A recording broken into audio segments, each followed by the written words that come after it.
Et bonjour à tous, on se retrouve pour la suite de la réfection du mur porteur à la ferme. Donc il s'est passé un petit moment puisque j'y vais à temps perdu entre plusieurs chantiers. Donc là on repart sur l'autre côté, donc qui n'a pas été encore maçonné, pour terminer donc de reprendre les charges de l'ourdi, de la bâtisse et donc du mur en terre qui est au-dessus. On est confronté au même problème que l'autre côté puisque le poteau qu'on voit ici à droite tend à s'écarter vers l'extérieur et a besoin d'être repris dans une masse pour éviter cet écartement.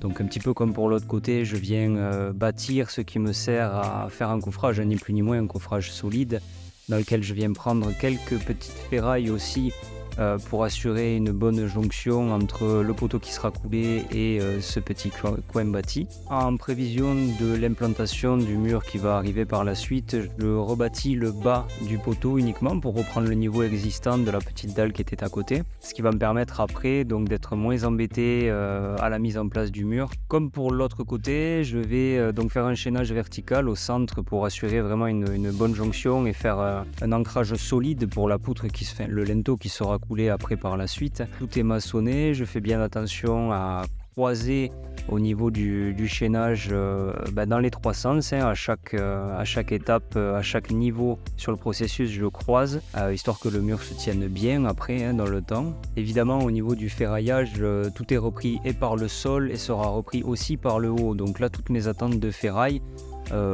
font en sorte que je n'ai pas d'écartement possible ni par le bas ni par le haut sur la structure. Il faut s'imaginer qu'entre chaque poteau, qu'il soit bâti ou qu'il soit coulé en béton, il y a un U systématiquement donc, qui passe et de part et d'autre et par le sol, et un U dans l'autre sens donc, qui viendrait sur le bas du U couvrir par le haut et redescendre dans les deux structures. Alors dans ma tête c'est très clair ce que je viens d'expliquer, mais après avoir réécouté ce que je viens d'enregistrer, je crois que c'est pas tout à fait clair en fait.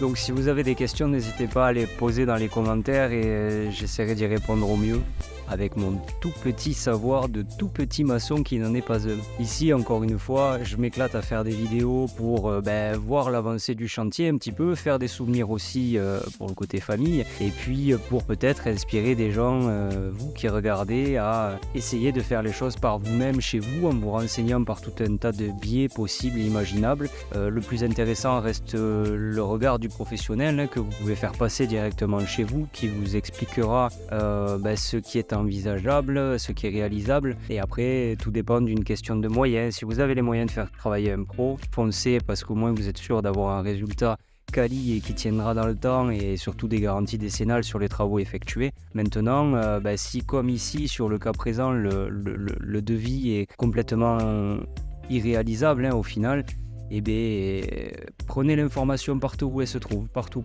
Et je suis convaincu que rien n'est impossible si on se donne les moyens d'arriver à nos fins. Bon, il faut s'avouer que des fois ça capote un peu, je vais vous montrer comment.